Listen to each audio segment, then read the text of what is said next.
watching MET TV. Today we have very special guest with us, Professor Girish Kumar Chaudhary.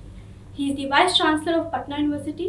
He has done Diploma in Electrical Engineering. After that, he has done BSc Engineering, scoring first in Patna University. He has been awarded by Principal's Golden Medal in various curricular activities. He has also worked as Pro Vice Chancellor in Patliputra University. Sir आपका बहुत बहुत स्वागत है। Thank you. Sir आप Patna university में छात्र भी रह चुके हैं और उसी यूनिवर्सिटी के वाइस चांसलर हैं। आप कैसा फील होता है? स्वाभाविक है कि अगर जहाँ के आप छात्र रहें उस कॉलेज के उस यूनिवर्सिटी को हेड करने का मौका मिलेगा तो बहुत ही खुशी होगी कि जिस समय आप पढ़ते हैं जो आपको लगता था कि यहाँ इस चीज़ में कमियाँ रहेंगी, कैसे इसको डेवलप करेंगे। छात्र जीवन में बहुत सारी चीज़ें आती हैं, आप यहाँ पढ़ रही हैं, आपको भी लग रहा होगा कि क्या क्या और इम्प्रूवमेंट होना चाहिए जो मैनेजमेंट नहीं कर पा रहा है। तो जितनी उस सब की कमियाँ को हम कोशिश कर रहे हैं कि उसको दूर करते हुए यूनिवर्सिटी को अपने जगह पर ले जाएं। तो मेरे लिए बहुत अच्छा अपॉर्चुनिटी है कि यूनिवर्सिटी को हायर लेवल तक ले जाने का। सर आपने अपने जीवन में बहुत सारी उपलब्धियाँ हासिल की हैं। आपका जीवन आज के छात्रों के लिए प्रेरणा है। तो आप उन छात्रों को क्या कहना चाहेंगे?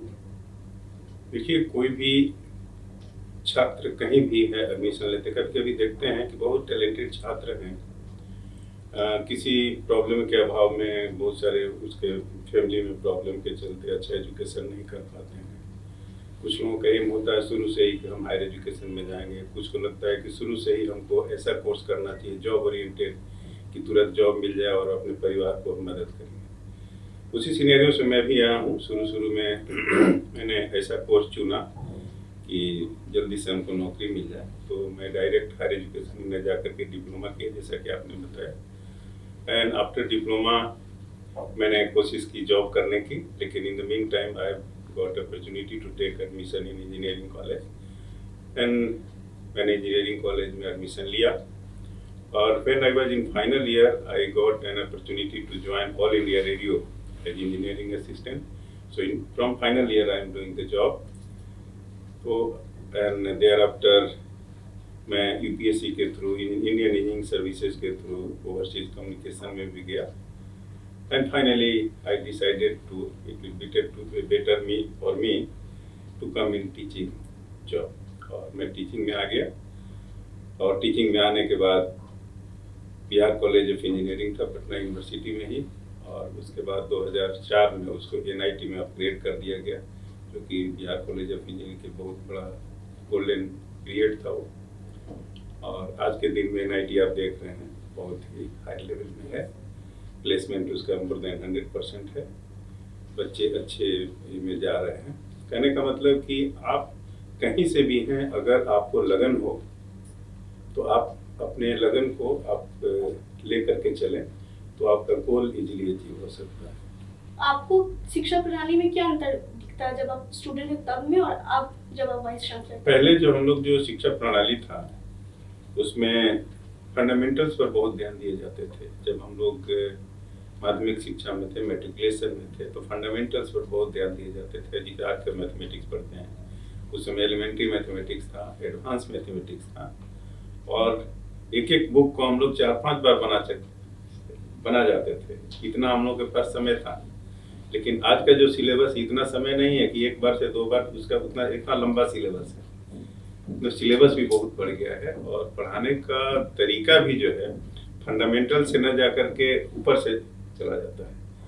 और आज करके खास करके कोचिंग युग में जाए तो वहाँ तो और बच्चे एडमिशन ले लेते हैं कॉलेजेस में, वहाँ न क्लास करके सीधे जाते हैं कोचिंग में।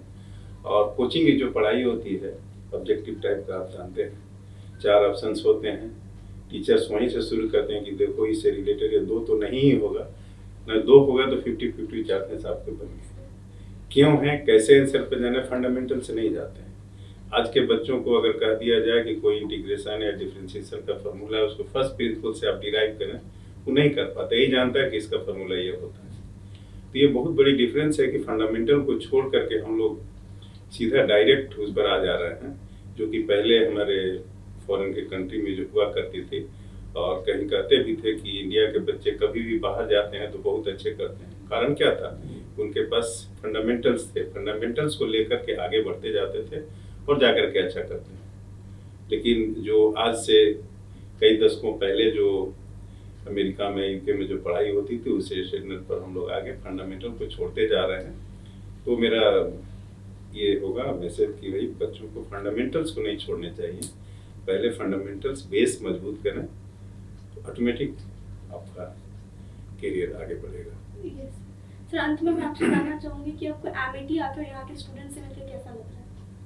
देखिए एमिटी के स्टूडेंट बहुत ही वेल बिहेव डिसिप्लिन होते हैं, सब कोई जानता है पूरे कंट्री में जो एमिटी की बहुत सारी यूनिवर्सिटीज हैं और अच्छे कर रहे हैं। यहाँ के बच्चों का स्किल डिसिप्लिन एवरीथिंग बहुत अच्छे होते हैं। और जो बाकी यूनिवर्सिटी में देखते हैं, पेपर्स में भी देखते हैं, कभी क्लास में बैठने को लेकर के ग्रुप में डिस्कशन, इनडिसिप्लिन बिहेवियर के बारे में आप देखते होंगे, झगड़ जाते हैं बच्चे। लेकिन यहाँ एमिटी के बारे में हम लोगों ने कभी नहीं सुना किस तरह से इस तरह के इंसिडेंट किसी भी एमिटी के यूनिवर्सिटी में हो। एमिटी का एक अपना एक स्टैंडर्ड है, लेवल है, अच्छे हैं आप लोग। थैंक यू सर यहाँ आने के लिए और इतनी सारी महत्वपूर्ण बातें हमारे साथ साझा करने के लिए। Thank you so much sir. For more update keep watching Amity TV.